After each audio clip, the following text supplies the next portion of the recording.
Good morning and a cordial welcome to everyone who's with us today at this opening of the 25th Congress of the International Research Society for Children's Literature, IRSCL. This event, titled Aesthetic and Pedagogic Entanglements, is organized by Pontificia Universidad Católica de Chile through the Centro Justicia Educacional and with collaboration of its schools of literature and education, as well as support by Universidad O'Higgins. First of all, we greet the authorities who are with us today. The rector of Pontificia Universidad Católica de Chile, Mr. Ignacio Sanchez, the acting rector of Universidad O'Higgins, Fernanda Cree, the president of the International Research Society for Children's Literature, Evelyn Arispe, the Dean of the School of Education of Pontificia Universidad Católica de Chile, Mr. Alejandro Carrasco, and the researcher and philosopher, Daniela Catrileo, and the researcher who convened the Congress, Macarena Garcia Gonzalez. In a very special way, we would like to greet Valeria Sardi, an academic from the University of La Plata, Argentina, who will be the first speaker at this Congress. We also greet the authorities of this and other universities, academics, students, and everyone who's with us here today. This activity is being broadcasted on the Congress YouTube channel and Facebook and simultaneously translated from Spanish to English. We also have collaboration by Fabrizio Anselmi, sign language interpreter, to whom we are grateful for his participation. To start this Congress, we would like to recognize the rector of Pontificia Universidad Católica, Mr. Ignacio Sanchez. The floor is yours. Thank you. Good morning, and thank you for these greetings. I would like to reiterate my greetings, Fernanda Cree and the school deans of the schools of arts and education, and also Evelyn Asti for the as president of the IRSCL, and all researchers, university authorities in the country and from abroad, academics, special guests, students, ladies and gentlemen. It is a true pleasure to greet you this morning and cordially welcome you to our university and our 25th version of the Congress of the International Research Society for Children's Literature, IRSCL, a meeting of researchers who work with regard to literature and a means for a childhood. I must say that this activity and this research into children's literature fills me with pleasure because it's an essential aspect of the training of girls, boys, adolescents in their formation as adults in future. And so I add the greatest relevance to this event. We're very pleased to welcome you, symbolically speaking, through these virtual spaces on behalf of the Center for Advanced Studies into the Justice of Education, co-organizers, and the very important contribution by the Institute of Education at Universidad O'Higgins, and whom together have organized the event framed within the celebration of the 50 years of this society under the main topic of aesthetic and pedagogical entanglements. The relevance of having text and the participation of children as mediators and participants in literature, and understanding them as readers and as how they give a different approach to the entanglements that occur among those who take part in child's literature. And these are some of the topics about which the Congress invites us to reflect. These will be 10 days of many activities, varied considering more than 400 speakers from 42 countries from around the world and who will share inspired presentations on our discussions regarding the possible aesthetic and pedagogical synergies in child's literature, and where we will have outstanding scholars and researchers, including teachers from our university and others.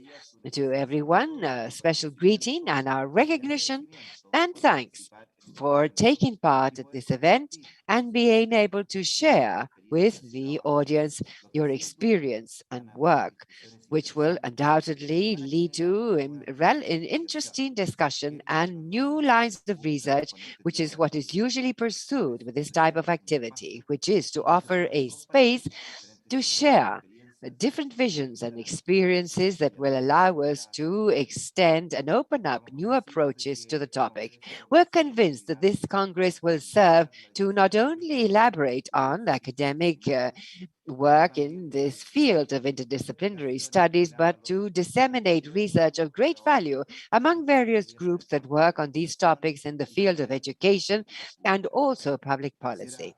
I would like to congratulate the academic committee of the IRSCL 2021 that includes scholars and researchers from our schools, the Institute of Education of Universidad O'Higgins, the Center for the Development of Inclusion Technology at our university, and the Center of Educational Justice,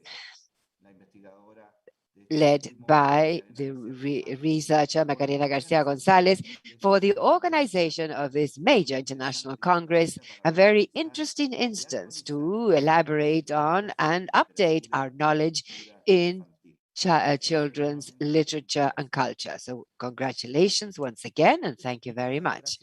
Well, thank you very much, Rector, for your address.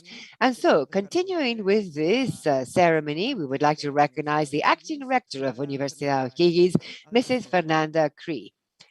Go ahead, Rector. Well, thank you very much, Christian, and good morning, everyone. First of all, I am not going to repeat all the special greetings, but I would like to particularly greet Rector Ignacia Sanchez and Fernanda Carrasco, and also the International Society or International Research Society for Children's Literature, IRSCL. And Macarena Gonzalez, because we know what it is to be behind the organization of a Congress such as this one. And Macarena has done a great job. And so through you, I would like to thank the entire team behind the organizing of an event of this magnitude. And I'm sure everything will turn out very well. And at the end of the Congress, you're going to end up very tired, but very pleased. And so my thanks to the entire team that is behind this organization. I would also like to make my greetings extensive to everyone who's here today, researchers, everyone who is going to speak during the Congress, and all the professionals and, of course, or the audience in general. I think that for everyone, this will be a very enriching experience that will, as the Rector Sanchez said, allow us to elaborate further on certain topics, learn of new research, and continue to move ahead in this topic of such relevance. As the State University of O'Higgins, we would also like to thank you for the invitation to collaborate in this event for us as a university, a relatively new one. It is very important to be able to take part in this type of activity, and the quality of the scholars and the research carried out by our research institute means that for us it is very relevant to be here sharing with you. This version of the Congress of the IRSCL convened us all to reflect on the unavoidable relation between aesthetics and pedagogy. And based on this, they've called on us to think about things. What happens if we turn girls and boys into mediators and authors? And along the same lines, invited us to conceive girls and boys as active and creative agents and not merely adults in the making. And this perspective that puts to us this version by the Congress is of great relevance for the integral development of society, recognizing girls and boys as social and political subjects that are valid not only in the private sphere but also the public sphere today implies changing the reading and meditation practices that are usually adult-centered. If, as a society, we seek to establish a real dialogue with childhood and adolescents, we must learn and to listen and learn with them. In Chile, secondary and university students have had an essential role in the construction of society and in some of the political changes, as we all know, of a tremendous relevance that we've experienced in recent years is based on demonstrations by the young people that have unleashed different social movements in over the last 10 years or more, and that materialized the movement in October the 18th, 2019, thanks to which yesterday we began to write our new constitution. This is a way of verifying the relevance played by the participation of girls, boys, and adolescents in the social sphere. And in part, it is through research and theoretical and pedagogical approaches, such as we will be discussing at this Congress, that we may enhance and make more effective this participation. Participation that is crystallized in the possibility of creating knowledge, this being a normal part of our democratic ways in which childhood and adolescence unfold in the public and private spheres. And that is why it's relevant. And as I read the program of the Congress, I was thinking, well, it would be nice to have more time in my agenda and take actively part because there's the number of very interesting topics that will be seen today in these days will enrich us all.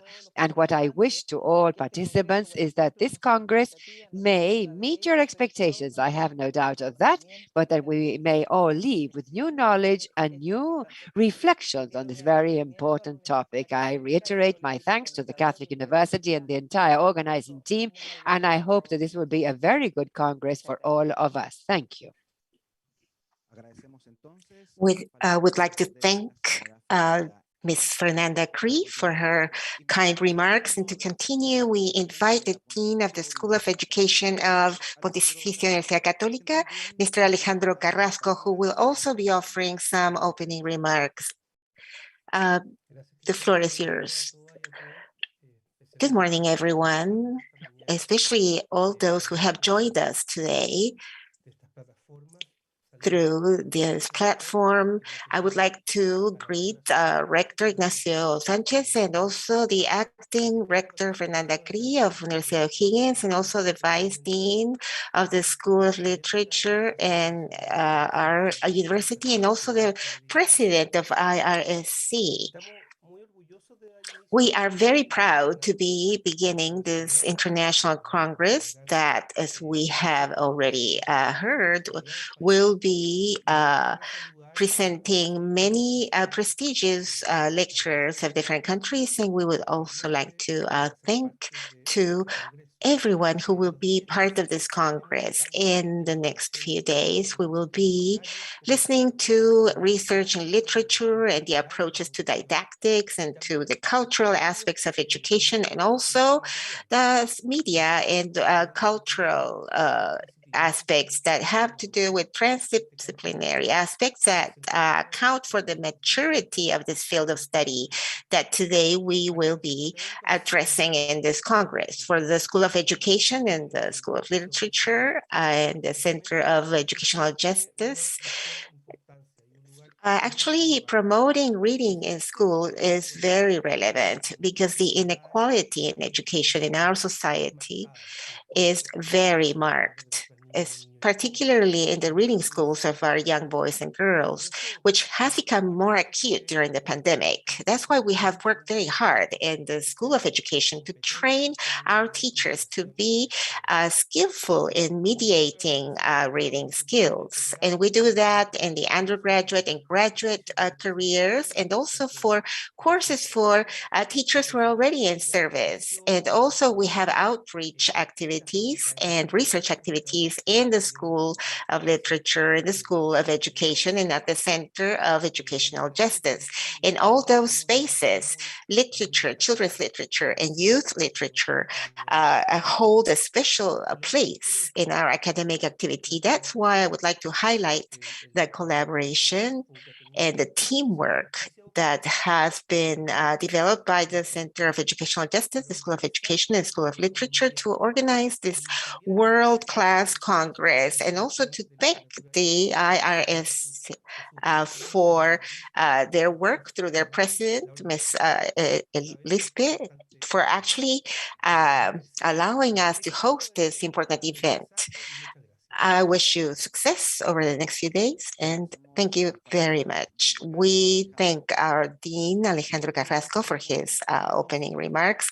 Continuing with our ceremony, we'd like to invite the president of the International Research Society for Children's Literature, IRSCL, Ms. Evelyn Arispe. Thank you. And dear Rector Ignacio Sanchez, Acting Rector Ms. Cree, and the Dean of Education, Alejandro Carrasco from Glasgow in Scotland, I send you a very warm greeting to all of you. And I would also like to thank you for supporting this Congress, for having the university to actually be behind this event. It is a great honor and a great pleasure for me to be able to greet you and welcome you on behalf of the Executive Committee of the IRSCL. To those who have joined us during this inauguration ceremony, I would also like to welcome. It is a very special process because it's the first time in the 50 years of existence of our society that the International Congress is hosted in a Latin American country. Country as important in the world of literature, books, and all the fine arts and education and pedagogy as Chile is. We have never had so many Spanish-speaking participants and also English speakers from Mexico to Chile. We also have colleagues of Latinx that are actually showing us that there are no boundaries, no walls separating us. We will be hearing lectures on from Portuguese authors and also presentations of texts from other parts of the world and many other languages, creating a very broad dialogue among all of them. And we will hear from those who work more closely with those on the receiving end of these texts. And thus, the voices of the children, the girls and boys and young people and spectators, creators, and readers will become part of our conversation, thus enriching and enhancing our knowledge and beginning to pull on those threads in that such a complex entanglement that make up pedagogy and aesthetics. The second reason I am very much moved by this inauguration ceremony is that we continue celebrating the 50-year anniversary of our society, a celebration that began in Stockholm in the successful Congress in 2019, and from which many publications were created. The executive committee is convinced that it is event that we must continue celebrating because we have not only survived as an international society, but we have also grown and extended our activity, including members from many countries with their own cultures and languages and their experience in the wide array of disciplines and academic fields. The third reason is that this is the first virtual Congress in the history of our society. And although it is true that we would have preferred to be there with you face to face in Chile, this virtual online format will allow for broader participation. It has entailed a great effort to change our format. And although this is not the moment to acknowledge and everyone's efforts, I would like to thank Macarena and her team for actually facing the challenge and actually overcoming everything and to put together this very promising Congress. In all parts of the world, we have had different events happening, and the pandemic has impacted all of us. But despite that, along with caring for our families and our communities and ourselves, and many times through books, reading, and the arts, we have persisted with our work as teachers and researchers because we are convinced that the work that we do with young people and children, with texts and books of all types, with oral narratives, literature, and education, has become far more important now than ever to actually achieve the fact that the next generation has a more critical approach and at the same time has far more pleasure from text, aesthetic text, and joyful texts. So please move on and carry on with your Congress. We would like to thank Ms. Evelyn Arispe for her opening remarks. To continue with the ceremony of the IRSCL Congress 2021, we would like to share with you some fragments of the novel entitled Piñén, which represents our peripheral and marginalized voices in relation to the childhood. We would like to invite author Daniela Catrileo for this reading. My Inche Daniela Catrileo Cordero Piñén, Mañum Tufachi Tragun. Bueno, hola a todas, a todos. She was speaking in her Daniela Catrileo native language. por este encuentro, por esta invitación. Thank you very much for inviting me. I will be reading a fragment of a story called Have You Seen How the Weeds Sprout from the Dry Earth of the book entitled Piñén. I have vague images of Jesus before he became the big shot in town, scaring away the fearful with his inquisitive tone of Merca. However, the clearest ones are at the nuns' school where we were put in charge of our childhood. I say in charge, just not to say as a burden, although that is far more closer to the language to which childhood should hold us. For in this case, the limit of obligation could be debated in the generation of the word or in the gender of the word, actually. In any case, we were a kind of covenant, an imposed duty that suddenly had eyes, hands, and recognized its territories. Anybody was a dead weight, just a lump waiting to come out of the mud where we were sinking while it was drying. Have you seen how the weeds sprout from the dry earth? Tiny flowers with even more fragile petals, flyweights, insect wing, working class ribbing, flightes, Indians, fungas. However, there you go. They have a greenness exhumed from the earthly crust of what we will call mud. The adults, in this case, were around there somewhere, somewhat more present than others. Almost all our fathers looked alike, or their siblings, or mothers with children hanging down their throats, down their backs. Assholes who suckled on the milk of bitches, as a neighbor used to say. Boys and girls with grandmothers, cousins, sisters-in-law, uncles. A family tree with very few variations. Some more like roots, some more with foliage. The point is that once upon a time, we were all childhood, learning the murmur of the street, the grammar of a sentence, or we were more fortunate, the taste of a French fry swimming in oil in a bag. And one of them was named Jesus. Jesus was my companion in Catholic captivity, an institution that purged the guilt of a congregation assigned to the vows of charity, but at the same time it set up state-subsidized schools in the outlying archipelago where we were initiated into the creed of confessions by a Romanian priest or something similar, a priest with a Southeastern European smile. He purified us once again for our faults, but in those days, I didn't know that.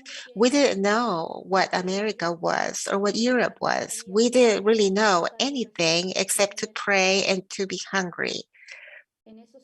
In those days, we filled our empty stomachs with government supplied cookies at milk time around 5 o'clock in the afternoon, or if we were luckier, bread and sausage, a pate of offal from animals less lucky or maybe luckier than us. We would fight over that piece of hard marraqueta bread with an orange paste spread on it, which we often forgot in our pockets, leaving a creepy mixture of mushrooms and lint by the end of the week. It's easy to make a paste with the crumbs. Spread the cookie with cheese until its consistency melted, gargling the cream until we vomited, pushing our scruples to the limit. Days of evenings trying to chew the whey powder. The lumps identified as milk proteins would be stirred back and forth until swallowed. Other days, we would amuse ourselves by fingering the aluminum pads of old stoves, the grease encrusted on their frame and on the aprons of the aunts who, after hours of work, earned a pittance for feeding us. And in passing, they mitigated it, taking home a couple of fruits or the same pieces of cookies for babies every month of the year. Hours between the holes in the dining room to impregnate ourselves with the smell of the leftovers. We too were crumbs, trying to be united to the mother substance, to the nucleus of the regime. But a crumb is a crumb and is seldom good for more other than a meal for hopeless birds.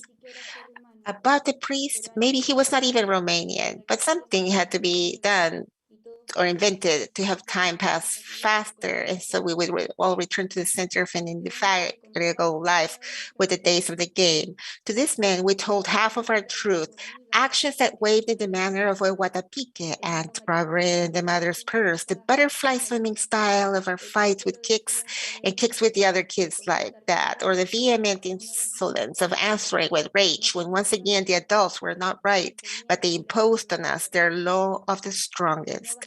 A slap on the nose from our illustrious tutors was not enough. In addition, we had to stand in line like sinful infants, only 8 years old, between the shadows of the chapel and the mathematics classrooms. And there, as soon as we came out of our revelation under the bunch of bells that stunned the pigeons, we ran fiercely after them, like famished wolves, shooing away great plumage at playtime. Every first Friday of the month, a new line of orphaned girls and raped boys, full of lice and piñén, formed a chain to free ourselves under the foreign tone of the priest, whom I only understood. Pray to our fathers and the Hail Mary.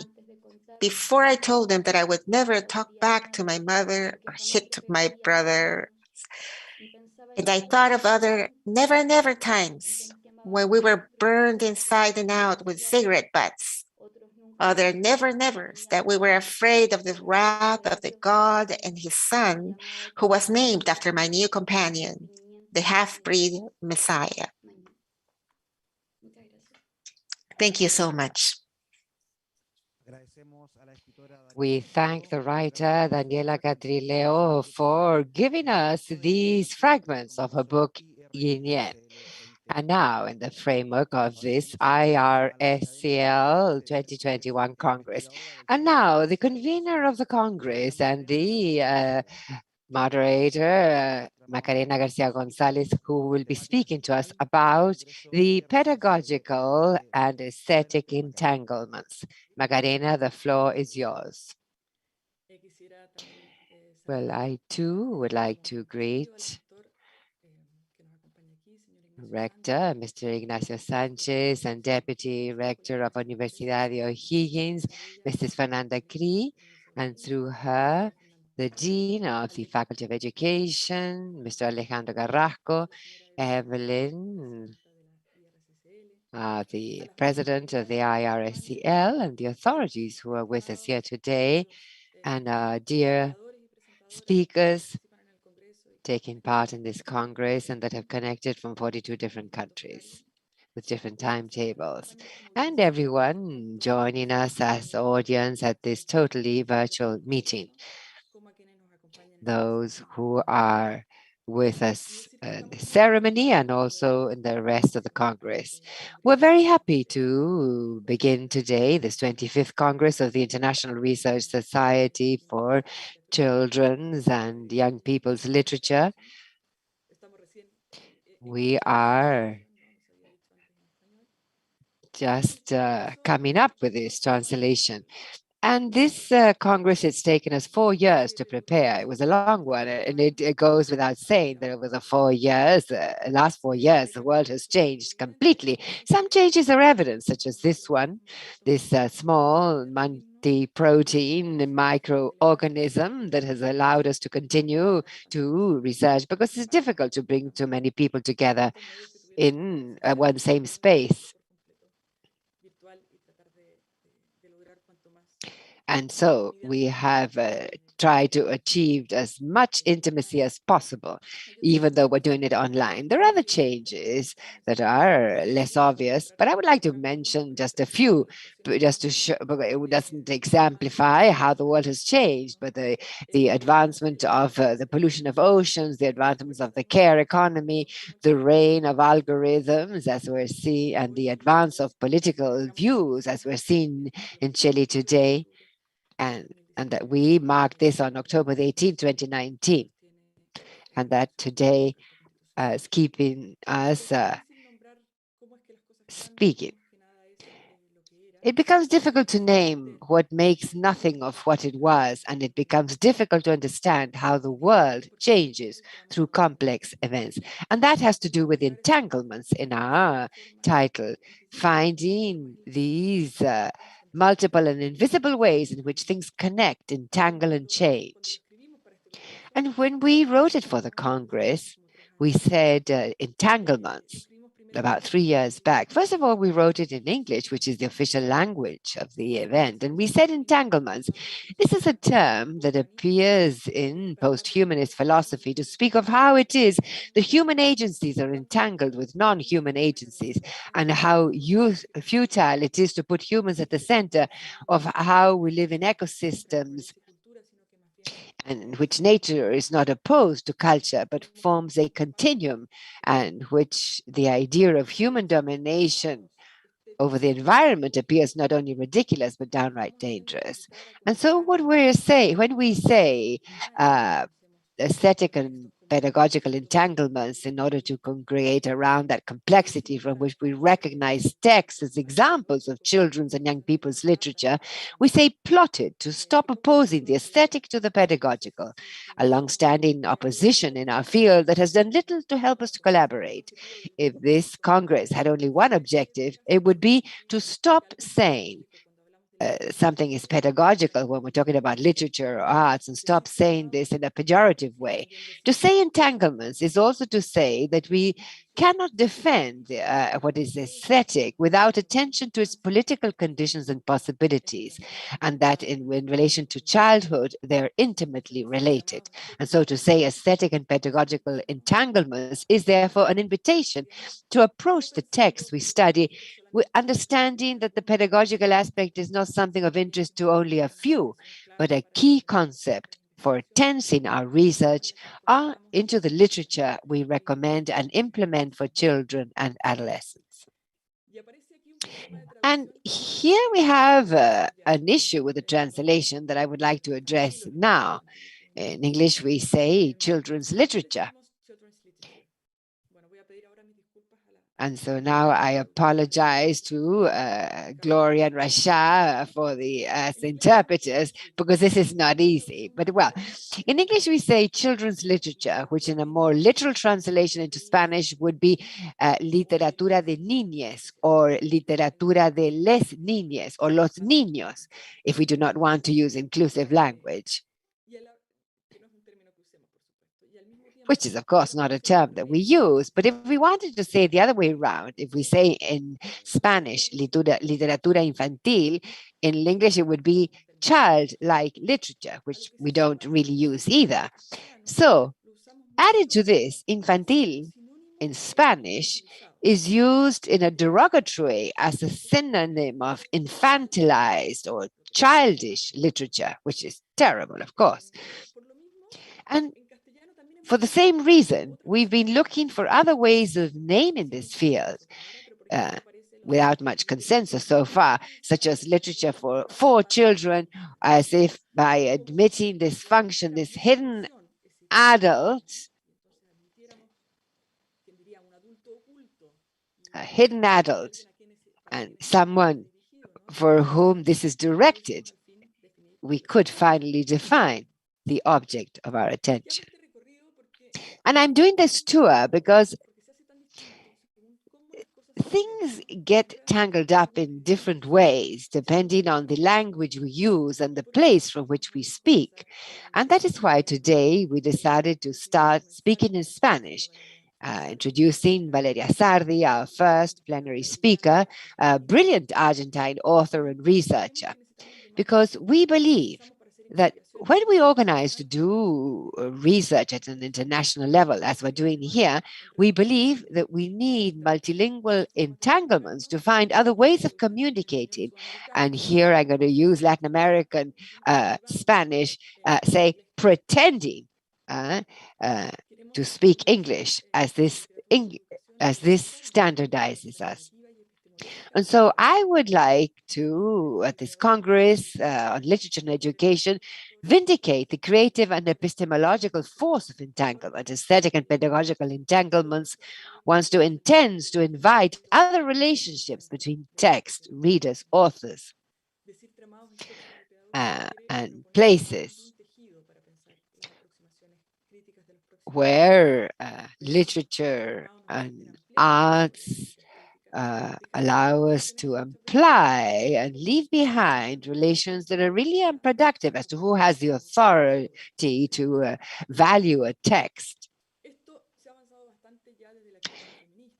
We've moved ahead with this with a feminist criticism, questioning how the canon is an patriarchal and androcentric order. So how can we advance this discussion from our field almost defined by exclusion? And how to think of it as an anthropocentric production, and that includes other knowings as well. And questions that motivate us. How can we move ahead with this discussion if our field is defined by exclusion? Children's literature is what is not literature, just like that. As though children's literature were different to literature as such. So how do we talk about this issue of an ideal reader? And how to entangle these pedagogical and aesthetic themes, and how can these things be empowered as creative dimensions that broaden the field? So these questions, together with many others, because each presentation, each research presented will lead to further questions, and that is going to direct our discussions in coming days. We have a very intense program because presentations begin at 8 a.m. and end at 10 p.m. in Chile. With this, well, it was a way of adapting to having speakers from various time zones, and so that no one had to present at 3 a.m., and also making the most of online connections, having different panels. So, well, many other questions will come up in the next few days. And so now I would like to introduce our first speaker of these aesthetic and pedagogical entanglements. We're very grateful that Valeria Serdi is with us. She's a professor of literary education and didactics at the National University of La Plata and a researcher at the Interdisciplinary Center for Gender Research of the Institute for Research in Humanities and Social Sciences of the same university. She's also a member of the Claxo Working Group, Territoriality, Spiritualities and Bodies, and co-directs, together with Dr. Violeta Vega, the Interinstitutional Research research group of International Corporation Corporal Knowledge. And she is a writer, essayist, and poet, and leading figure in the field of studies in children and young people's literature in our continent.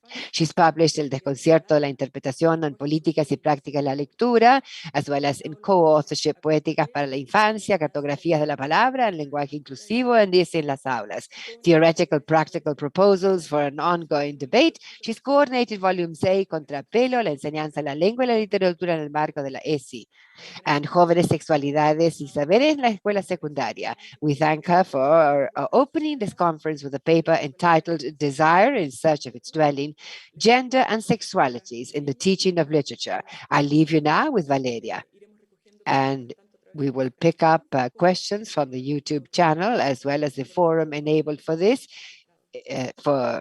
for you to register at the Congress. And so I hand over to Valeria, and thank you all very much for being with us today. Good morning, and thank you, Macarena. Good morning here from Argentina, but a good afternoon or good evening, depending on where you are around the world. I would like to begin by thanking Macarena Garcia Gonzalez for the invitation and also make extensive my thanks for inviting me to take part in this Congress, this International Congress for Research into Child's Literature, and also the director, Evelyn Arispe. Well, I would like to begin by telling my story of reading a canonical text that many of you know, Emma Suns by Jorge Luis Borges, and how it was transformed in the light of my experience as a reader, as a teacher, and an educator of teachers. This link with the text. My first approach to this text was in high school, back in the 80s. Clearly linking Borges as an author of the canonical literary pantheon in Argentina. And there he was read in that hegemonic enclave. In the 90s, already as a professor of literature, this text appeared in old school literature programs, in textbooks and manuals. And the reading proposed was the established approach. And there too, this instituted reading of the Borges police text also read, recognizing or reconstructing the clues that he provided in that police story. There was no place for other readings. That was the only possible reading, the only enabled reading. In 2010, approximately, in the years that followed, where I work, teacher training at the University of La Plata, we began to see other readings or interpretations, not only of Masús, but Martín Fierro and El Matadero, that were brought by the teachers in training, the future teachers.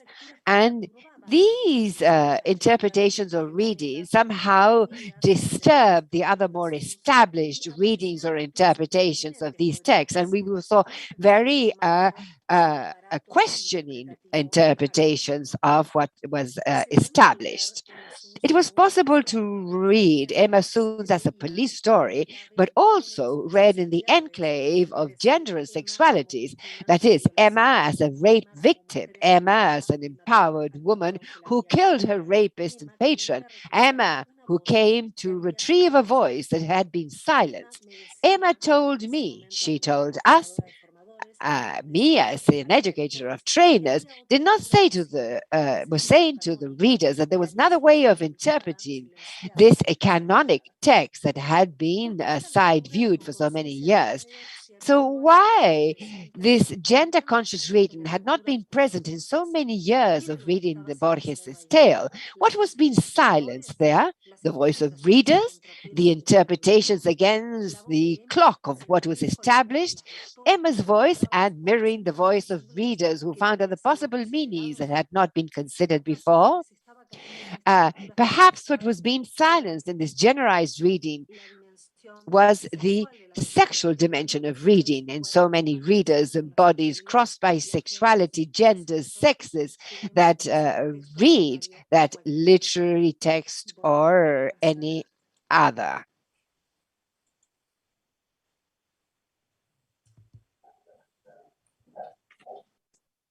Un deseo que busca su morada, dice el Ensisux, y los lectores, las lectoras, les lectores que leemos Emma Suns desde una perspectiva de género.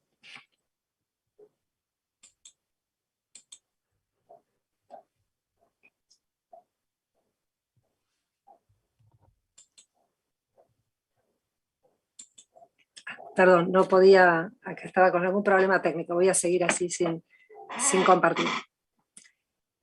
¿Dónde alojar ese deseo en las aulas de la enseñanza de la literatura? ¿Cómo nombrar esas voces que leen desde sus identidades sexogenerizadas, sus historias de vida, sus trayectorias vitales, sus etnias, sus pertenencias sociales, sus consumos culturales, sus experiencias socioculturales? En esta exposición me propongo presentar los presupuestos teórico-prácticos de una didáctica de la literatura generizada que se trama con la educación sexual integral. Bueno, acá en Argentina contamos con una ley, la ley 26.150, sé que en Chile no es así, que recién ahora, bueno, desde hace unos años vienen trabajando para construir esta educación no sexista o empezar a explorar la educación sexual integral.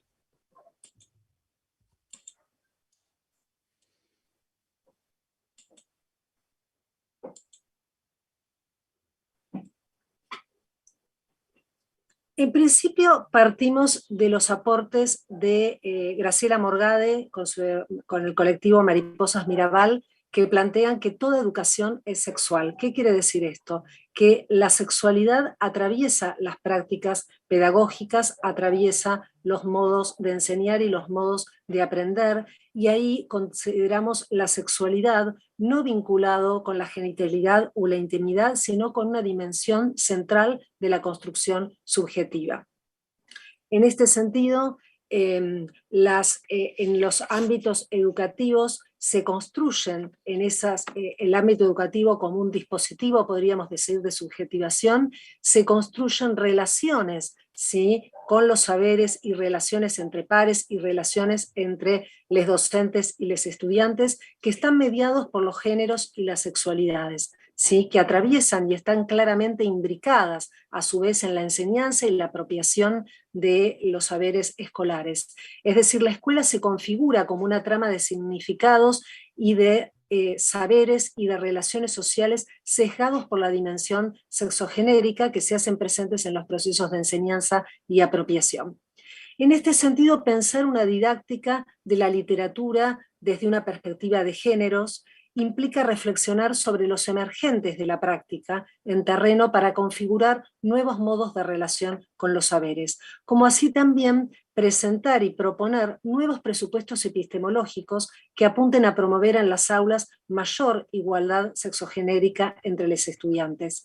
Y se trata entonces de problematizar cómo los saberes literarios son construidos, percibidos y apropiados desde las identidades sexogenéricas, como así también reflexionar en torno a la inferiorización de las mujeres y las identidades LGTBQA+, y no binarias, vistas desde una mirada minoritaria, como así también dar cuenta de cómo en las aulas se construyen, en esas relaciones mediadas por los géneros, se construyen, digamos, modos de hacer género, ¿sí?, entre los estudiantes y con los docentes.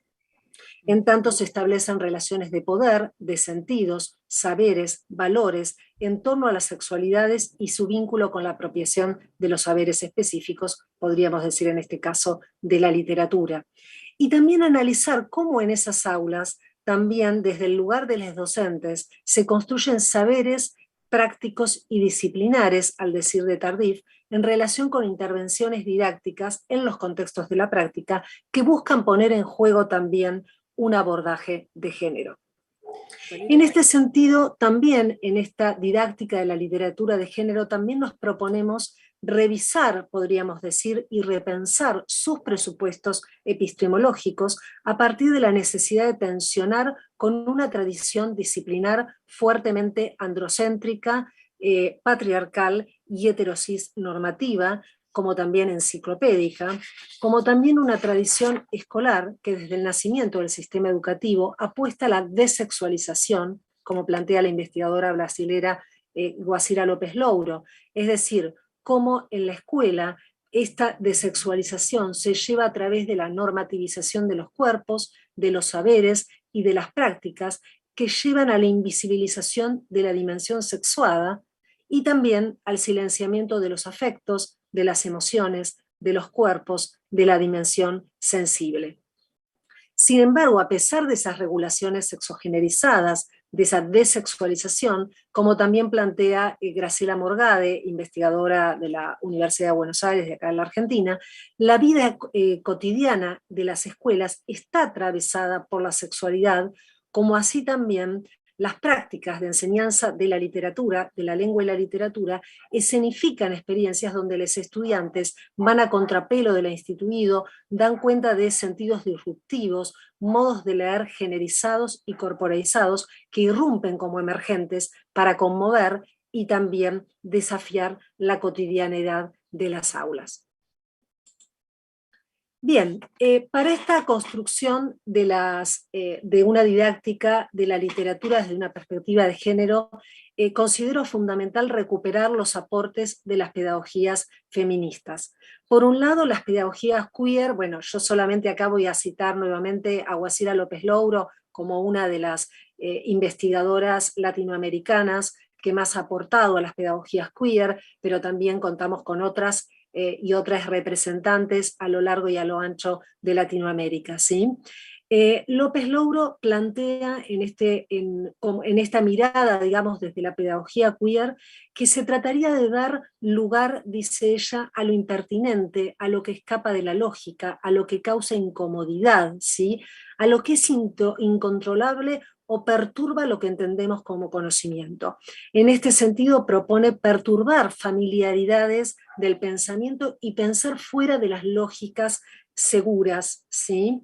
Para desde allí apostar a la ruptura con lo conocido, explorar otras formas de conocer, otros modos de conocer, y también ahí explorar, en esas otras formas de conocer, poner en crisis, ¿sí?, un estado de cosas para posibilitar la aparición de aquello que es disruptivo, que trae también incertidumbre y que también propone la pregunta. Y ahí claramente los sexos, las sexualidades y los géneros conforman, digamos, este conglomerado de preguntas que traen incomodidad a las aulas, fundamentalmente porque muchas veces los docentes no saben cómo mediar o aparece la vergüenza, aparecen los pudores, también propio de una formación docente que muy recientemente, valga la redundancia, se empieza a contemplar desde una perspectiva de géneros y de las sexualidades. This is from a perspective of gender and sexuality. And also what is proposed by López Louro, with the support of some development of what Judith Butler has proposed, is to also actually try to disturb the type of readings that tend to challenge the conventions of readings. And we could actually ask ourselves, what does this mean to challenge the conventions and invent new possibilities of reading?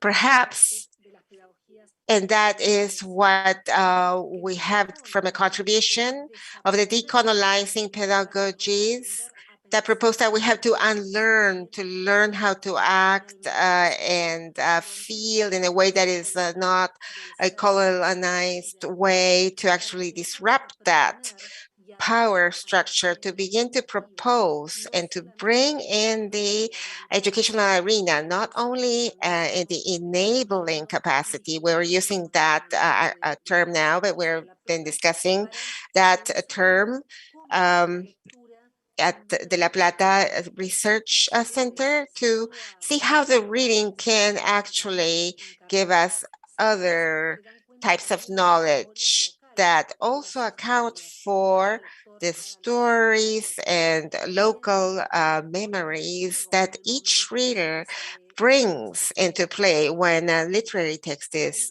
read. And from that point of view, we also want to propose the contribution from the queer pedagogies and also the decolonial pedagogies to actually recover the other ways of learning and the sensitive way of reading, and also the erotic side of this process, other ways to mediate reading in the classroom, accounting for those voices of readers that also construct their own voice based on their own stories, their own gender, and their own sex being.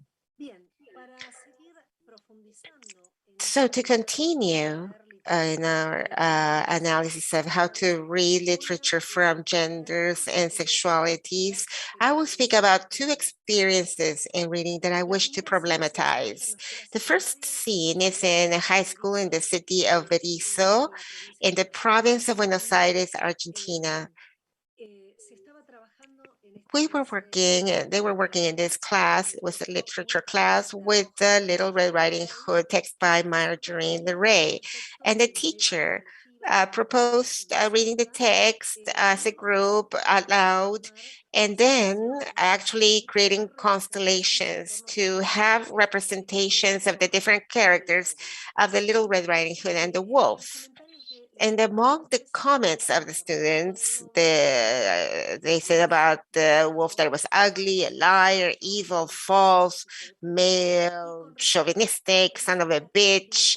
As regards the Little Red Riding Hood, insecure, naive, helpless, good, and brave, among other adjectives.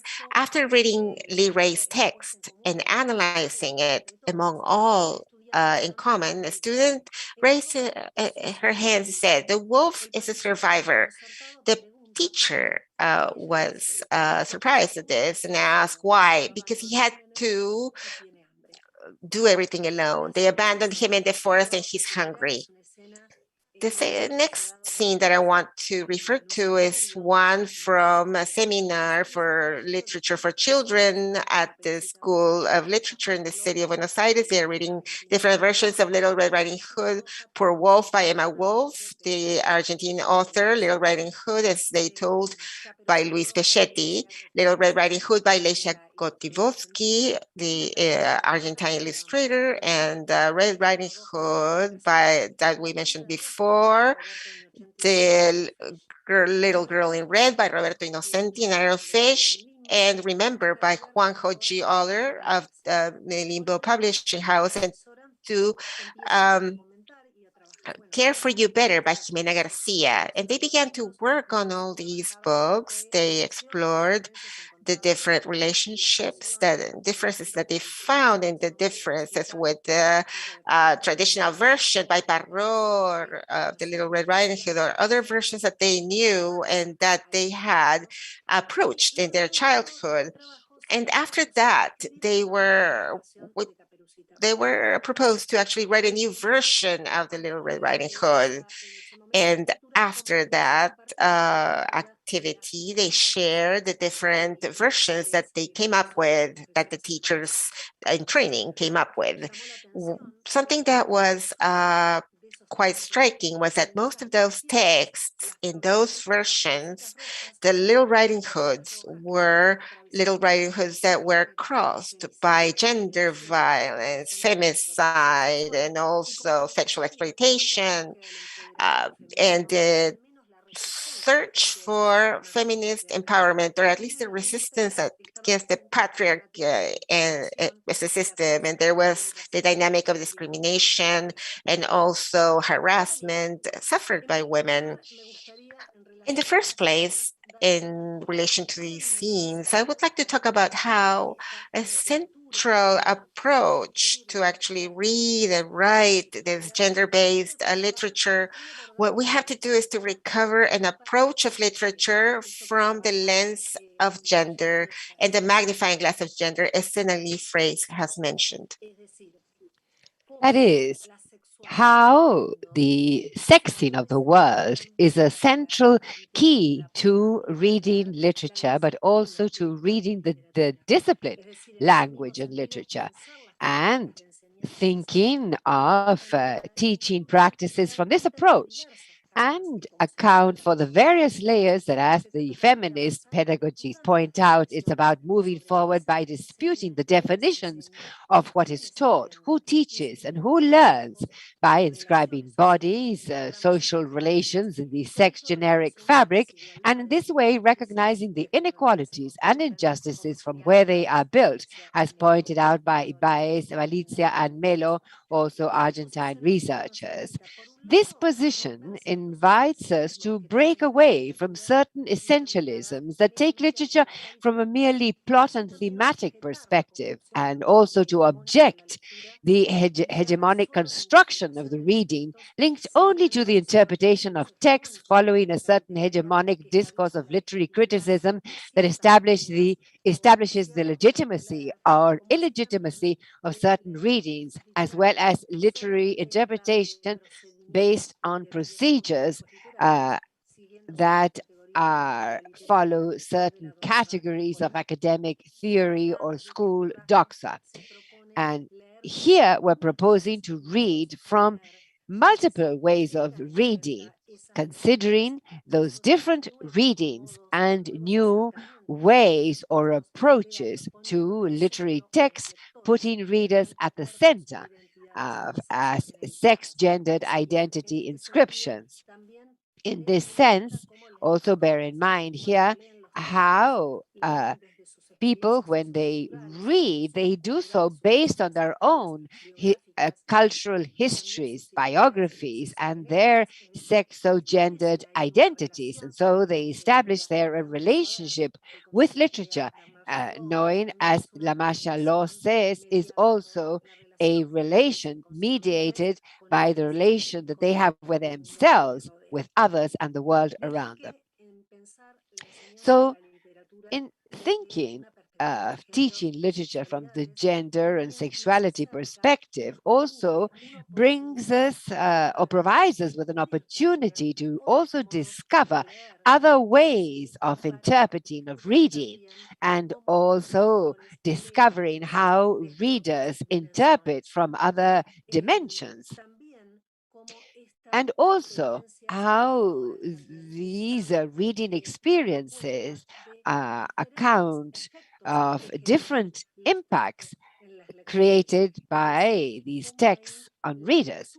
That is, how reading produces an effect, a sensitive effect that somehow touch the bodies of these readers. They say they leave their mark, their footprint, according to their own sex experiences, according to their own reading experiences, incarnated and sex-gendered.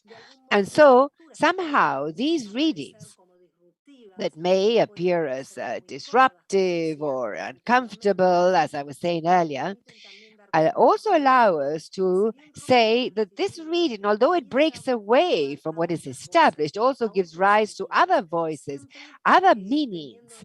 Also bearing in mind that we should not lose sight of the fact that the reading is also a reading that occurs in an educational context, also with certain logic and practices, and in that construct of the pedagogical tie between the teachers and the students' readers. On the other hand, and here too I wanted to clarify what I'm referring to when I refer to readers as bodies, I am recalling what was said by Silvia Citro, who speaks of significant bodies. That is, understanding the body not only as the materiality, but also understand the body in the affective sense, the emotional sense, the sense, a motor sense, a sensitive, biographical, and that constructs knowings and is part of the social cultural entanglement of a community. And also, as we were seeing in these two scenes that I brought, scene 1 as well as scene 2, we can see how these ways of interpreting are entangled by biographies. In the case of scene 1 of A Little Red Riding Hood, the student that introduces that totally unexpected interpretation of the wolf. So disconcerting for the teacher. Well, they say, well, why does this student contribute this way of seeing it? Why does she provide this idea that the wolf is alone and had to do it, manage on his own, and that he's hungry, and that is why he acts as he acts? Or in the case of scene 2, where students write these texts entangled by gender violence, and we say that clearly there we have readers who are somehow supporting themselves on the historical experience of women through their own and collective suffering. So we're saying history is in plural. And when I say women, I'm referring not to SIS women, but all people who perceive themselves as women quite aside from their biological sex. So they too write based on their own corporality of, say, the women who inhabit a patriarchal society and where their bodies are crossed by standards and rules that configure a way of being in the world, of feeling, of thinking, of being, and they are right based on their bodies and inscribe their feminine entities in the plural. And any narrative is somehow a construct as subjects of our own stories or history or biography. Well, on the other hand, I apologize for interrupting, but the presentation, if you put it in presentation mode, it could be seen better. Yes, now yes, thank you. Right. Another dimension, and this is closely linked to ways of reading and the ways of addressing that we work on in literature at school or socio-educational spaces with young people, but also with girls. It's taking a new look and rethink of how we are addressing the literature. How are we constructing those ways of interpreting or those reading practices? As pointed out earlier, here we're thinking of the reading practices as social, cultural, historical practices, but also sex-gendered practices and embodied practices. And so in this sense, I would like to recover certain contributions by Susan Sontag when she says, mentions this dispute of thinking of interpretation as an excavation, as a sort of vivisection of literary text. And so that, albeit from a theoretical approach, what's proposed is this idea of reading the text, obviously, from a polysemic approach, recovering the polysemia of literary text, then to look for a construct of polysemic meanings. And the idea there is to recover there the experience of the different readers. And in many cases, that interpretation ends up being an excavation, as Sontag says, and where the idea is to try to establish all the hidden meanings in these texts and also other meanings that somehow transform the text in discovering a sort of subtext or reading between the lines, which is the real text. And this, in many cases, reveals the impossibility of giving rise to more disruptive readings or that account of the voices of different readers. And so this new approach that is there when we're talking about the teaching of literature is an ascetic and distanced approach to literature.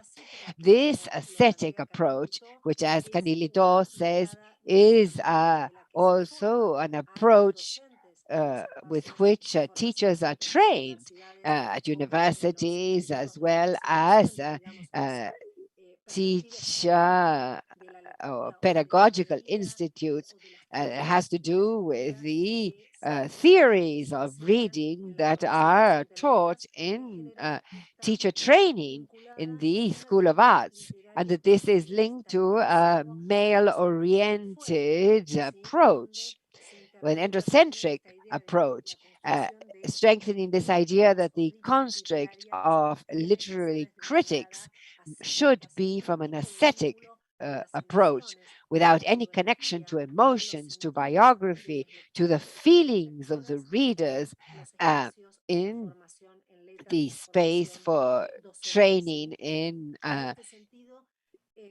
of teachers in the area of arts. And so the idea here is to try and recover, as Leto says, that sexual reading. She's waging on the sexual approach to reading and literature, and also wages on that sexual theory of literary reading, and proposes reading the end with the key of sexes and genders in order to account for the emotional dimension and the sensible dimension of text.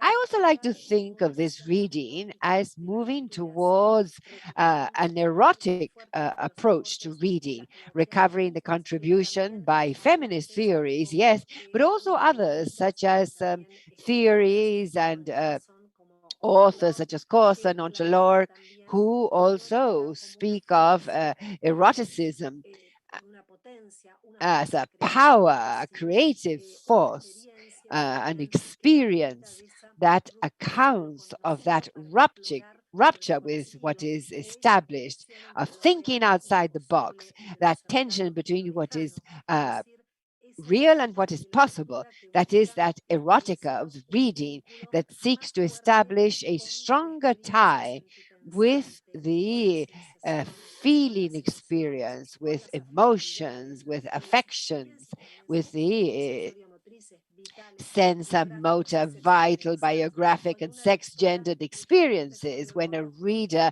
reading a text by Orozco says, this text moves me, this text makes me feel emotion, or when a girl sees her mother's dress and says, this brought me memories and created some anxiety in me, on when we read the Book of Pigs in Anthony Brown in teacher training, and the students are surprised and say, well, I find this disconcerting, but this is a text for childhood.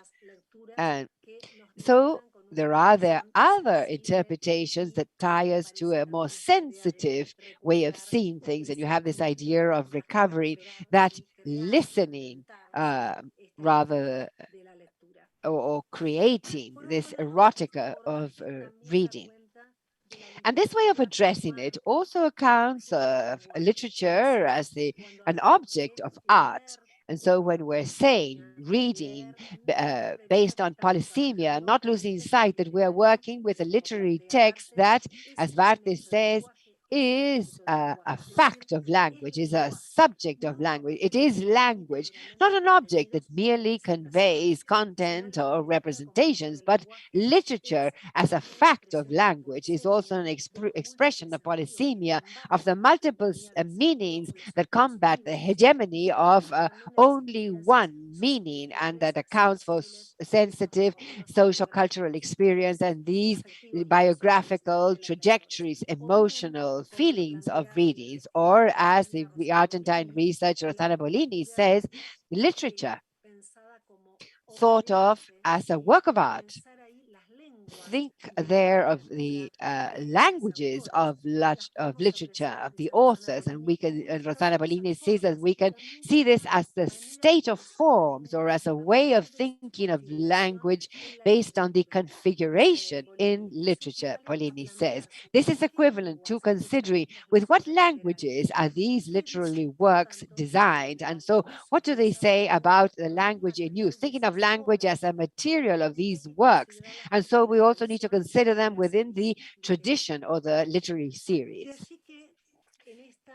And hence, in this teaching of literature from a gender perspective, or the didactics of a gender perspective in the teaching of literature, we're also interested in enhancing the literary aspect, the dimension of the literary, and to problematize also the literary canon and the choice of texts. Here, I would like to go back to a question that I was asked in a permanent training session in Patagonia, in Argentina, that was, should we stop reading Little Riding Hood and other classical texts because of the binary and hetero cis-normative perspective they represent? Can we continue reading traditional texts? And other question was, how can we read this from a code of comprehensive education? How can we read those traditional tales? And these questions come up in teacher training courses because this has become more visible. The feminist discourses are far more visible now, and also the struggle of the feminist movement, everything that had to do with the campaign for safe, free, and legal abortion in 2018, 2019, 2020, which led to the enactment of the law in 2020, and how this became far more visible, the struggle, the feminist struggle, and the struggle for the implementation here in Chile, in Argentina, of the law for the non-sexual comprehensive education.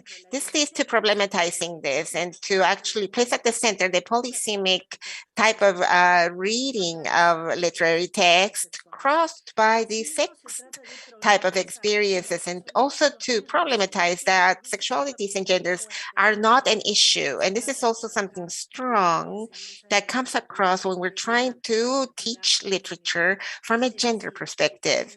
That is to say, it is not merely the choice of a text to work on, to approach the issue of femicide, or to work with gender violence, or because we want to account for inequality from an erotic point of view, or a sex gender inequality. Rather than that, what we're trying to do is to place at the center literature as an object of language, as a form of art, and to problematize the ways of reading the literary texts. Not thinking about this from an essentialistic type of perspective. This is something that came up a lot and has come up a lot in Argentina, saying that, well, if I have to read only gender aware type of texts, that could be an option if we think about how we choose the texts that we will be reading in educational and socio-educational settings. But we can also think that all literary texts can be read in the code of gender and sexuality.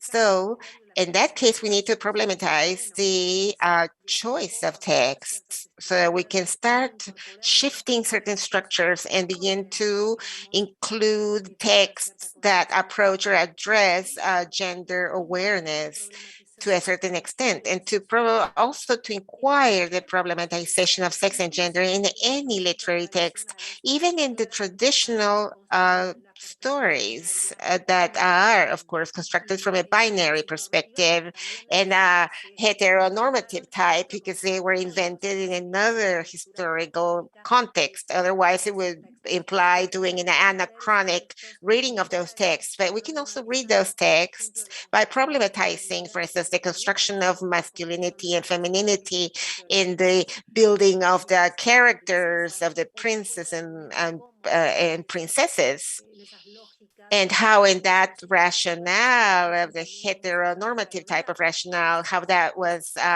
built and how we can make a parody of those texts or explore other gender-aware texts. So the invitation is to assign a priority to the approach of a literary text as a work of art, as an object of language and a fact of language that enables the construction of multiple meanings instead of having only one meaning that sometimes appears in the certain ways of teaching literature in or certain literary texts that I call them literary texts that propose certain stories, fiction about the homo or same-sex parent homes or stories that are built from a gender perspective, but are not polysemic texts, but only enable one reading. So those would only be reproducing the colonial matrix, the hegemonic matrix of instituted or established reading of a reading with only one meaning.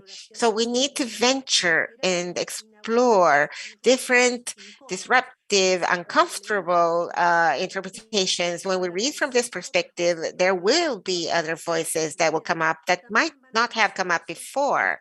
And there will also be voices emerging that might have been silenced in the past, and conflict might result from this in the classroom because there will be students and readers, children who will be against that particular interpretation from gender and sexuality, but that can be used to build a listening type of community where we embrace different types of reading and to reach a consensus, even in a situation we don't all agree, and giving room for the personal reading of literature.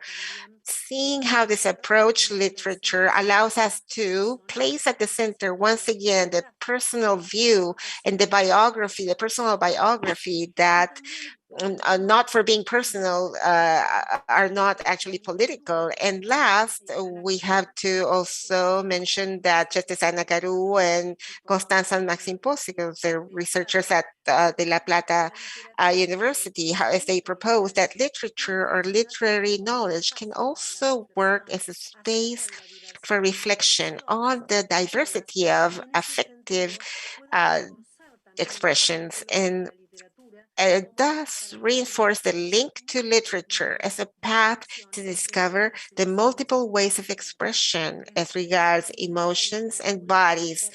So how we can use literature to reflect on the diversity of emotions that we as readers may have when we have the experience of reading a text. And we try to think about the reading in the classroom as an intersubjective practice and as an embodied practice, a social, cultural practice, a sex-gendered practice, and to propose that we need to build that listening community that I mentioned earlier, and to think about reading as a practice that is written in the bodies of those reading the texts. And in the contingency of literary reading, things happen in the classroom, unexpected things, unexpected encounters with the text and with the fictional universes and the genres that affect the way we relate to our own emotions and to the literary texts that actually we need to work on and actually touch us as teachers and readers. So the idea is to let ourselves go and be part of that experience, that leave a trace and reinforce our sense of subjects. Thank you so much. Thank you so much, Valeria, for your lecture.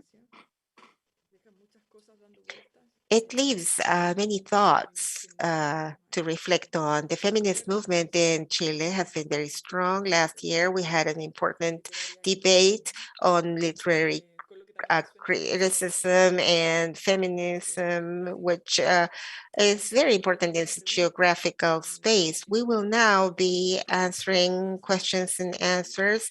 It's better actually for you to write them down in the YouTube chat, and I will take those questions from that space. I would like to begin with a question that addresses perhaps something general about the entanglement of the didactics of the literary genre and literary practices.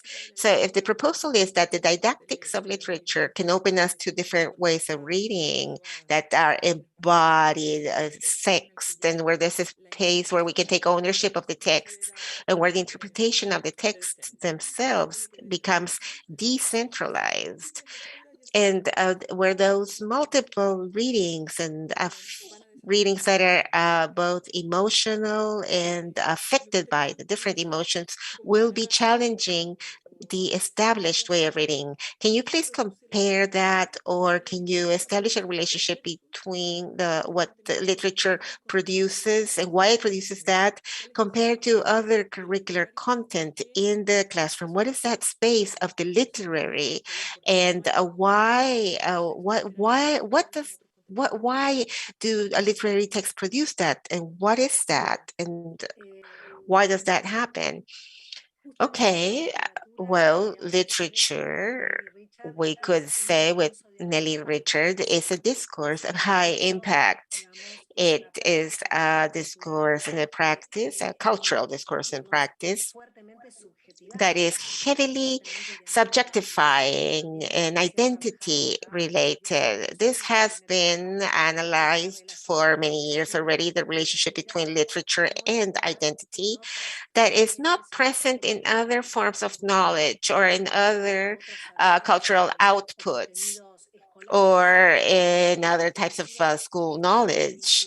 Literature is also linked to the way we construct ourselves as subjects. Literature also allows us to narrate ourselves, reinvent ourselves as subjects. When we read a literary text, we place ourselves, we embody the story, perhaps that is unknown and exotic to us, that is diverse, that does not speak of our real world, our concrete world.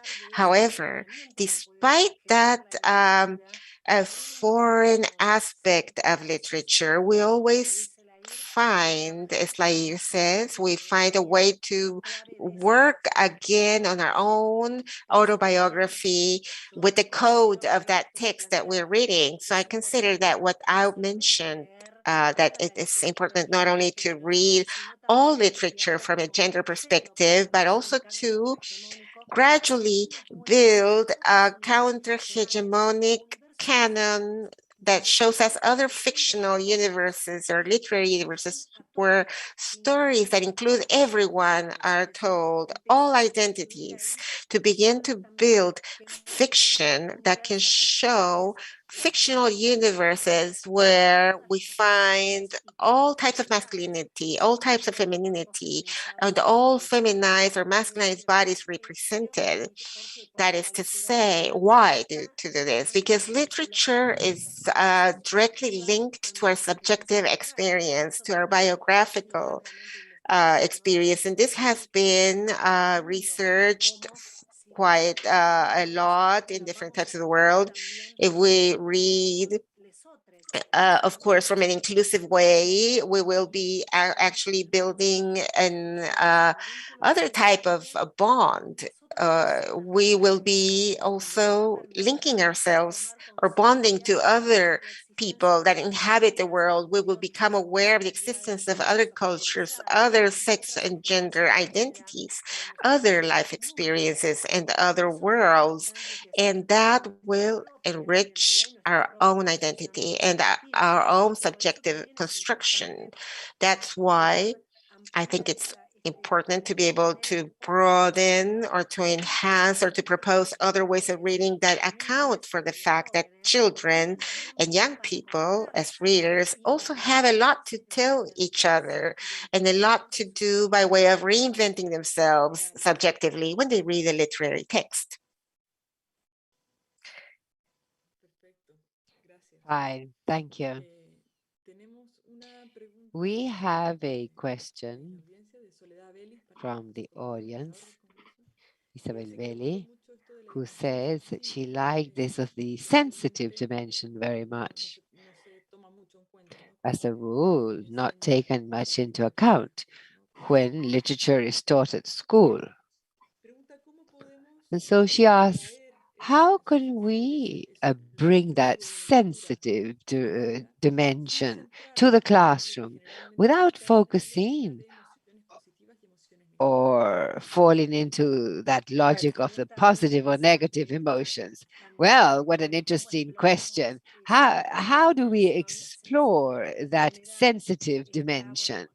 In general, you have the good and the bad, and also this question that has been much looked down on, but I recover it, that you like the literary text for many years with certain approaches, and that question was looked down on. But I do think that we should recover it because it allows us to see what is this of the impact or affection. For example, a long time ago, they asked, based on a reading survey done in France, how the results obtained when that there were very few readers. And so it was not elaborated on, but he said it should be good that we should think about the pedagogy of the impact.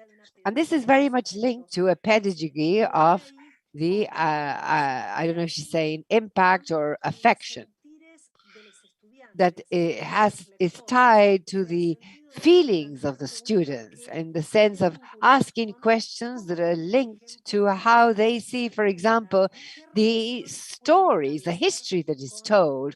What relations can they establish with the history about certain figures, characters? How do they feel with these texts? When we think of this idea of the affection or the feelings, what we want is to explore how do we feel when we read a text?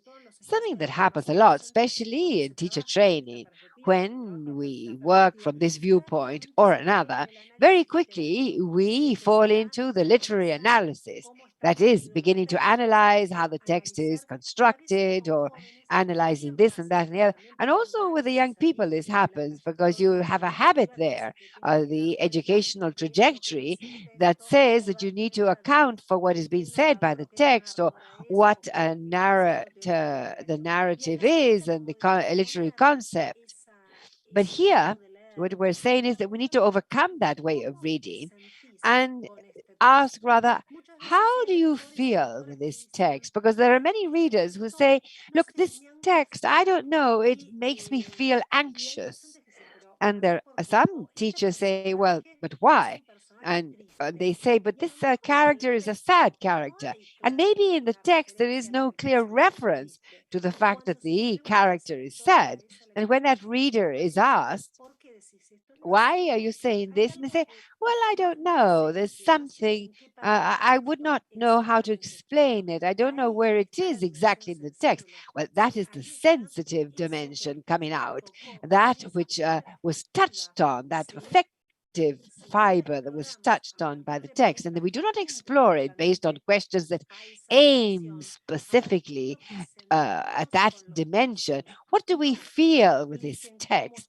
Not that they explain how the text has been constructed, or that they explain what is the correct sense or meaning of the text, but rather what happens to me with that text, how that text permeates me. And we as teachers must begin to do just that.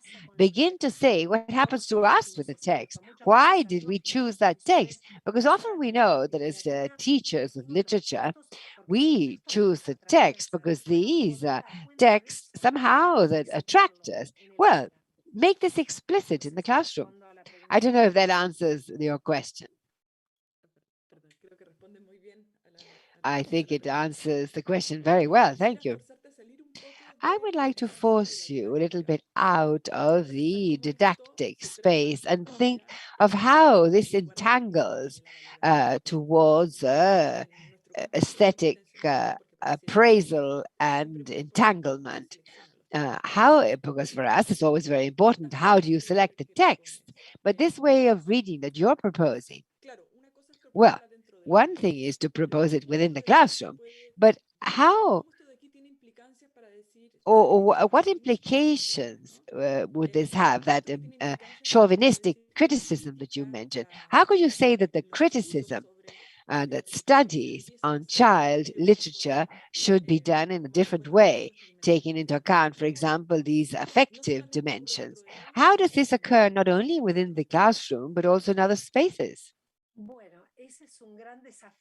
Well, that is a major challenge, yes, basically because the literary criticism or critique, if you like, is very much framed with this Anglo-centric patriarchal way of seeing things, and the epistemologies of the discipline that the literary critiques have traveled during their formation follow this patriarchal matrix. And so there, I believe that the first movement that we would have to begin doing is to analyze the epistemologies that are taught in when teaching literary critique, to give rise to the feminist epistemologies and trans-feminist epistemologies, for example, in relation to the theories about reading or literary theory. We know that training in literary theory, I know that this is the case in Argentina, but I imagine Chile must be very similar, and also reading and viewing other training experiences in other universities around the world. We see that this continues to be a major teaching, and also the Russian formalism, the theory, decorative theories, or another theories that, although resection aesthetics sought to give a little further space to readers as such, somehow it ended up proposing specialist readers or specialized readers when they say the model reader or the ideal reader. And so there are two, also a reader in Spanish with a male gender, not even in plural, but it's in a male gendered, an individual. And so although more recent study plans begin to include this in the teacher training, we're beginning to see contributions by Judy Baxter, for example, but there's often like a sort of difference between the theory or teaching of the theory, and then when you get down to working, how do we address a literary text? How much is taken into account? Or to what extent is that theory that is taught actually put into practice? And this is something that I see in Argentina, that sometimes they begin to see certain theoretical feminist approaches, but then when it comes to reading as such, at the time of analyzing or doing a literary critique, they once again reproduce that literally way of doing literary critique. We worked on this with Nora Dominguez here in Argentina, someone saying Richard in Chile, just to mention important representatives of the Latin American literary studies and that have also accounted of this. I think that there it's necessary to, well, it's not just a matter of selecting the text, but also how we ourselves have been trained in this. And sometimes it happens with the academic journals. With the exception of those journals that are clearly inscribed within the feminist and trans-feminist perspective, it's often difficult to find spaces for publication of this type of theoretical development because it's not what is hegemonic at a given time, or the meaning, or the more hegemonic or established discourse. Maybe what I'm proposing is very disruptive, but I think that we should go little by little to undermine that academic structure, which is so patriarchal and also Eurocentric, anthropocentric, and with that very strong colonial matrix, which means that in the case of Latin America, we continue to refer always to studies that are not Latin American. And so I say that this too must be reviewed and taken a look at. Yes. Thank you. We don't have very much time, and we do have a lot of questions. So I'm going to merge some together. Isabel Ibaceta says, what guidelines could be included in the teacher training programs in schools, universities, so as not to reduce literature to just an object of discussion? And then Mario Carolera adds that following what Isabel said, that we could be entrapped in paranoid readings, always looking what is harmful in these texts. But another different notion is celebrating what's only at the surface of the text. And now, if you allow me, I'm going to merge also another two, and then you see how you answer. Another two questions have to do with the how to do things. Help us to how to do this. One is how to introduce this sort of readings in schools without falling in that fear that parents may accuse this of indoctrination. And another along the same line, how to, well, if reading in that way goes against hegemony, how to go and do things against the curriculum. Yes, I leave you with those two groups of questions, and you can mix them up in the way you think fit. Well, I think that they are linked together in thinking of teacher training, which is really my field of work. Well, on the one hand, with regard to this, I don't know what you mean by paranoid readings. Surely this has to do with this indoctrination or well, I imagine it has to do with that. I don't really understand very much what you mean when you say paranoid readings.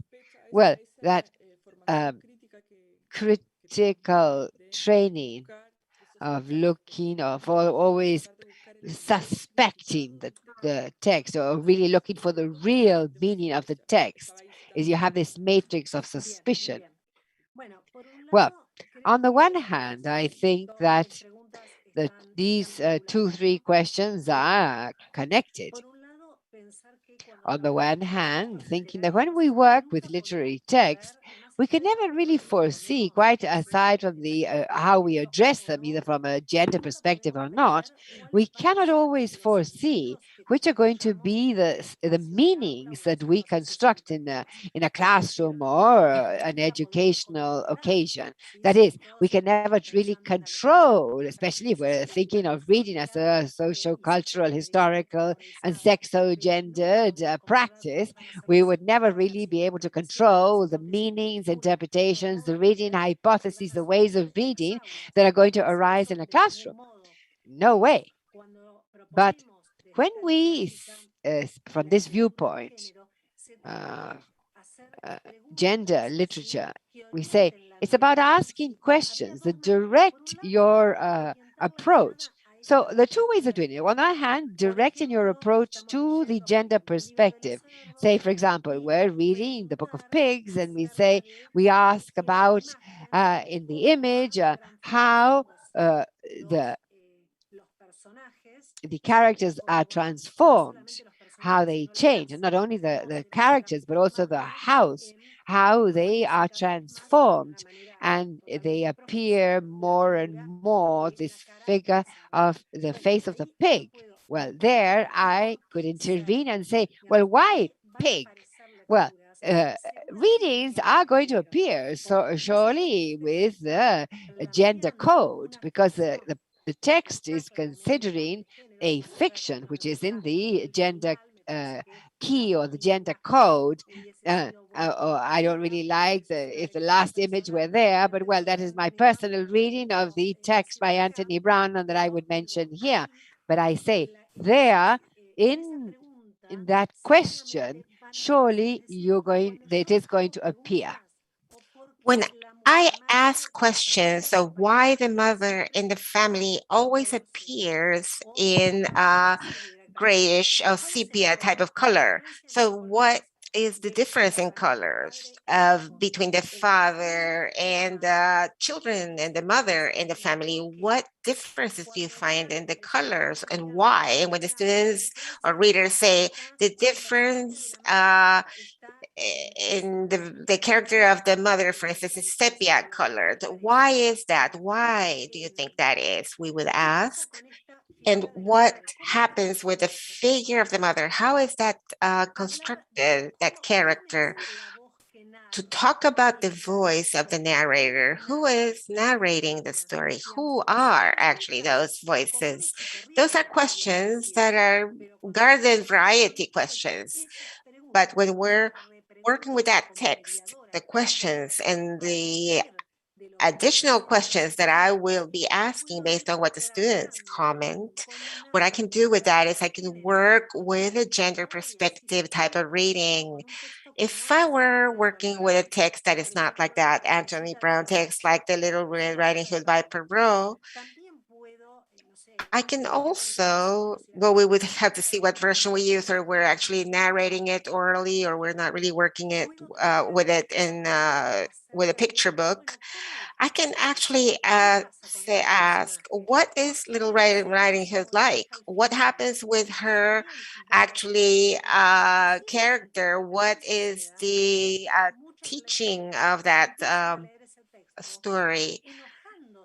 And some readers actually get angry when they begin to read that book. That happens a lot in schools where students who have a gender awareness perspective begin to read the book, becoming angry with the character, saying, why is that character acting in such a way? Why is it that Little Red Riding Hood shouldn't go out at night or shouldn't venture into the forest? And there is where the teaching intervention is important. And that I relate to the teacher training process, how we as mediators, as teachers, support the readers in that genderized version that Gerardo Andino and myself always propose, how we mediate in that approach, the text, recovering in that question and follow-up question,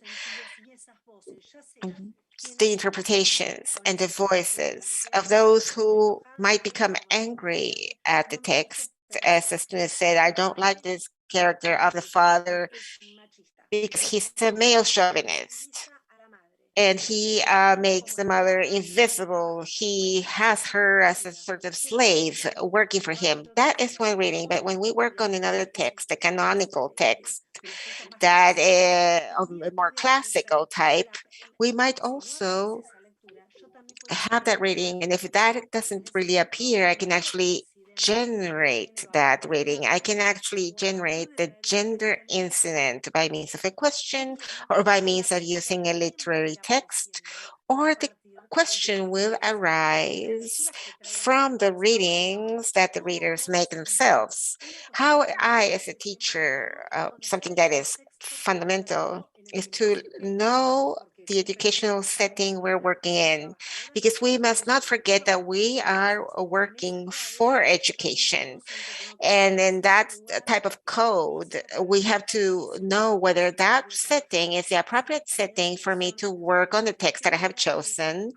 But at the same time, I was thinking about the experience that Macarena shares in the book Educando a Sentir, Teaching to Feel, how sometimes there are teachers who push back against that, who don't want to work with those texts because they find that they will be too intense and that they are not appropriate for children, although they're part of children's book collections. So to venture in that type of reading, to open up to that experience, knowing that the discomfort that I may feel because of that experience will lead to questions to me as a mediator, and always also will provoke questions in the readers. I think that's also a way to explore that. As regards families, I think that literature, whether we approach it from a gender perspective or not, is always disruptive, always subversive. So we should not be so fearful and working from this perspective, because in any text we can never foresee what the reading, what the ways of reading it will be. Even with texts that we have tried 100 times in different settings, we take it to a different setting and an uncomfortable question comes up, or the incident comes up, and you have to see how to tackle it, how to solve it. So I think that to begin to explore that is important.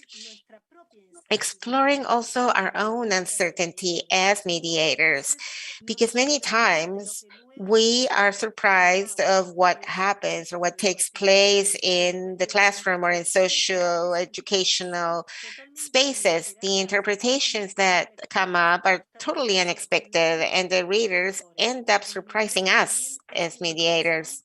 I think this is also an invitation to do that and to explore and to work on that aspect in teacher training. It's also important to explore the ways of reading and to explore the fact of having literature be an object of teaching that we construct as a group in that bond between the different types of knowledge. That is a pluralistic type of bond or nexus where we actually take ownership of that learning and that knowledge, tapping into diverse types of knowledge, not only ones that are legitimized. And to close, as regards the curriculum, I take a contribution by Wasira Lopez Lobro, a researcher, where she says that we should do querying of the curriculum to once again mistrust the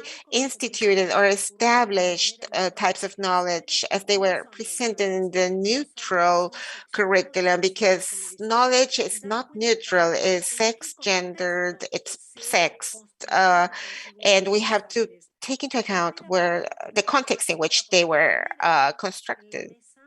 And we need to put it on the table up for discussion again that those types of knowledge are have sexual component, and we have to also see this from the epistemological point of view of legitimate and non-legitimate type of knowledge, where we see the contribution of feminist and decolonial pedagogies that propose working from this rationale of unlearning those ways of learning to learn from our own histories and our own local memories.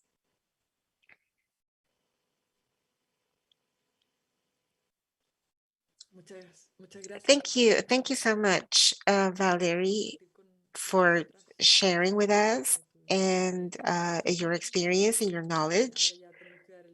Now we will be closing this section, but there will be an informal space where you may ask questions if you still have any for Valeria. Thank you, Macarena. We are now closing the inauguration ceremony of the 25th Congress of the International Research Society for Children's Literature, IRSCL 2021. Pedagogical and aesthetic entanglements. We would like to thank everyone for having joined us today, all the different authorities and officials, and our guest lecturer. We would like to invite everyone who has signed up for the Congress to have a social meeting in the Wonder platform. We're sharing the link right now in the YouTube channel. For those of you who want to continue in the Congress, we would like to invite you again on the 21st of October for the second of 6 plenary sessions that will be part of the Congress. Pedagogical and aesthetic entanglements will extend until the 29th of October, and registration is still open.